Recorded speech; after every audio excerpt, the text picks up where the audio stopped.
Hello and welcome to another video brought to you by the Brightix AI Accelerator team at Samsung SDS, where we make training AI models fast, automatic, and pain-free. My name is Patrick, and I'm the VP for AI at Samsung. I would like to talk to you today about the semi-automatic labeling feature.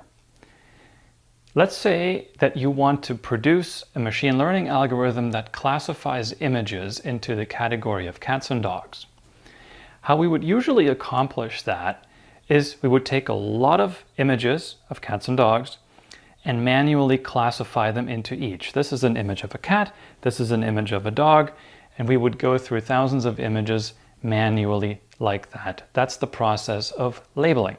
Now, that's clearly very time-consuming, it's tedious and error-prone because I might make some mistakes manually clicking through that list. The semi-automatic labeling feature is here to help. How it works is that it starts you out by labeling just a few of the images, then it passes through an algorithm, the semi-automatic labeling algorithm. It sorts the other images that you haven't labeled yet by the amount of confusion that it has about them. If an image is quite similar to one of the ones you've labeled, the confusion would be quite low.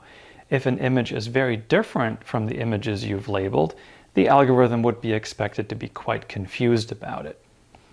Having sorted the list like this, it gives you the next few images that it's most confused about to label.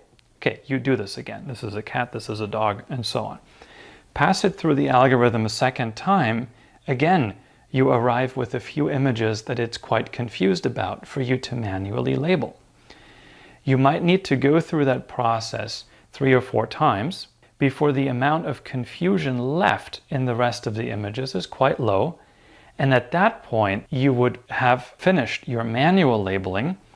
The automatic labeling labels the rest of the images, and now you have all your images labeled. You're not quite done yet because those auto-labeled images will have to be checked. You'll need to go through that list and verify that the auto-labeling is actually correct.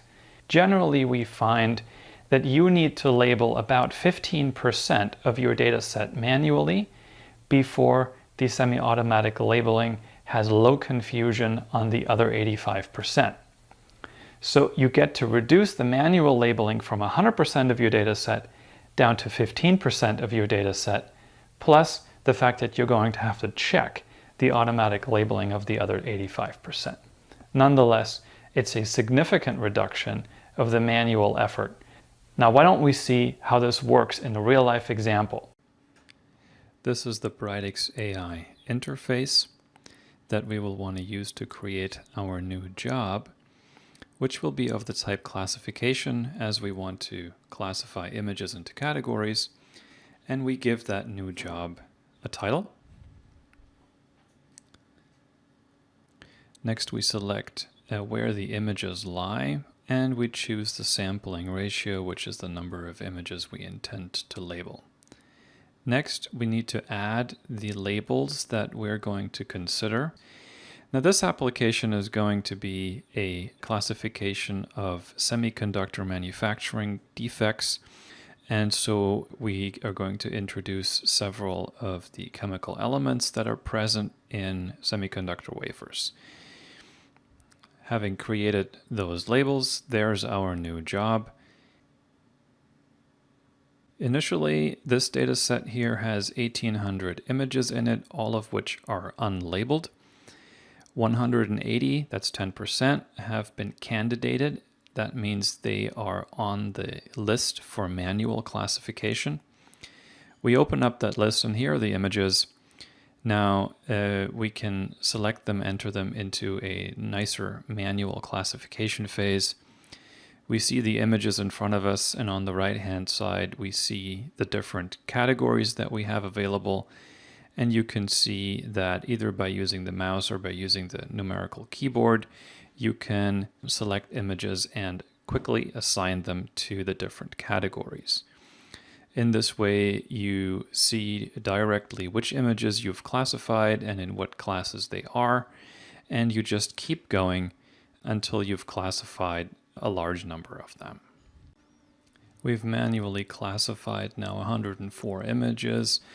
Let's call that good enough for now. We go back to the original interface and we see we've labeled 104 images. 76 images remain candidated to be classified by hand. We can do some of them now in this interface and save the results. We can also have a look at the unlabeled images, and if we can easily recognize a few, we label them as well to add some more information.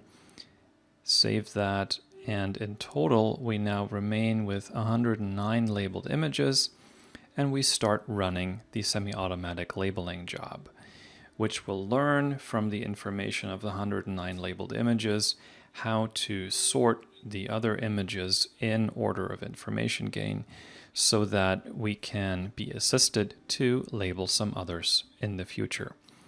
This job is going to be running now, and on the left hand side you see that it's in processing and the job is done.